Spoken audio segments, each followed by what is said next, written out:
పరిస్థితి ఏంది, మా పిల్లల పరిస్థితి ఏంది? పొద్దున 5 గంటలకు వచ్చినాము, మాకు తిండి లేదు, నీళ్లు లేవు, నిప్పులు లేవు, ఏం లేవు. ఫ్రీ టికెట్ ఎవరేమన్నారు? అదే పైసలు పెట్టాలి, పోతారు, ఉన్నోళ్ళు పోతారు. ఇన్ని రోజులు పోలే, మా ఏడుస్తున్నారు, మా పిల్ల ఏడుస్తుంది. మా పరిస్థితి ఏంది? ఆడపిల్లలు ఎవరిని నమ్మి పెడతాం సార్ మేము?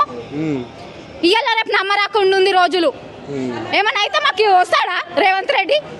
మళ్ళీ ఆడపిల్లలకే ఫ్రీ బస్ అని అన్నారు.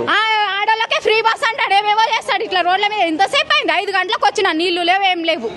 హాలిడేస్ స్కూల్లో ఉంచుకోరు. మేడం ఇప్పుడే ఫోన్ చేసింది సార్, ఇప్పుడే ఫోన్ చేసి మీ వాళ్ళని ఎవరన్నా పంపి అని అంటుంది. ఎవరున్నారని పంపించాలి నా అంత దూరము? ఎక్కడ వరకు పోవాలమ్మా? నేను సింగూరు పోవాలి. సింగూరులో ఉన్నారు పిల్లలు, మాకు అక్కడ ఎవరు లేరు తెలిసిన వాళ్ళు. పిల్లలందరూ వెళ్ళిపోయారమ్మా, మీ పిల్లలే ఉన్నారు, ఎట్లా చేయాలని అడుగుతురు. మేమేం చేయాలి? ఇక్కడ మాకు అందుబాటులో బస్సు లేదు, మేము ఎట్లా పోవాలి?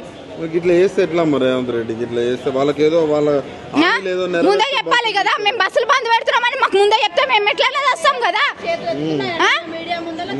లేని వాళ్ళు మా మధ్య తరగతి కుటుంబాలు ఏం చేయాలి? ఎటు పోవాలి? ఇట్లా బస్సులు బంద్ పెట్టుకుంటే మాకు ఇంకా ఫ్రీ, అన్ని ఫ్రీ. ఏ ఫ్రీ చేసిండు వాడు? ఏ ఫ్రీ?